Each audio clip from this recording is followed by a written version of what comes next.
Magandang umaga mga ka-happy hour. Narito ang mga balita para sa MBC TV Network News Update 9 AM edition.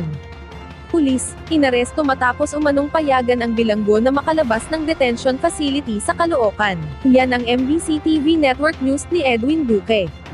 Inaresto ng kapwa pulis ang isang opisyal ng DSUyo sa Northern Police District sa Caloocan City matapos umanong payagan ng isang bilanggo na makalabas ng kanyang detention facility. Kinilala ang suspect at naaresto na si Police Lieutenant Colonel Emmanuel Gomez, 54 years old, na nakatalaga sa District Special Operation Unit ng Northern Police District. Batay sa ulat ng National Capital Region o NCRPO, nagsagawa ng accounting ang ARTO NCRPO sa DSUyo Detention Facility na matatagpuan sa Langaray Street sa Barangay 14 sa Caloocan City. At dito natuklasang may kulang sa bilang ng mga nakakulong. Nang tanungin, inamin naman ni Gomez na kasama niya ang bilanggong si Bordigoy Escudero Uy, 43 years old, na nooy pinayagang lalabas dahil umano sa case build-up. Si Escudero ay naaresto noong August 3, 2025 dahil sa kasong homicide.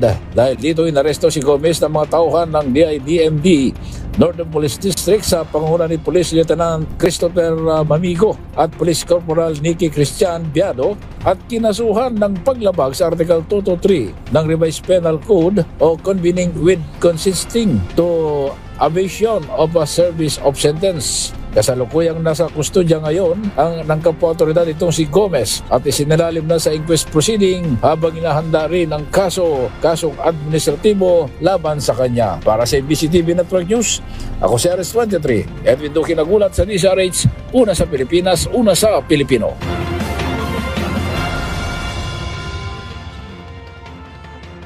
Samantala, panibagong oil price hike humabol sa huling linggo ng Oktubre. Magkakasabay na nagpatupad ang mga kumpanya ng langis ng panibagong taas presyo sa kanilang produkto. Eksakto alas 6 ng umaga, nang ipinatupad ang 1 peso and 20 centavos na pagtaas sa kada litro ng gasolina, mayroong 1 peso and 70 centavos naman na pagtaas sa kada litro ng kerosene, habang ang diesel ay nagtaas ng 2 piso sa kada litro. Ayon kay Department of Energy Assistant Director Rodele Romero, na ang dahilan ng nasabing pagtaas ng presyo ng langis ay ang panibagong sanctions na ipinataw ng US sa 2 malalaking Russian company. Nakikita rin ito na maaring masundan pa ang nasabing panibagong taas presyo, hanggang hindi nareresolba ang gyera sa pagitan ng Russia at Ukraine. At yan ang mga balita para sa MBC TV Network News Update 9 AM edition. Abangan ang mga susunod na balitaan mamaya para sa 10 AM edition.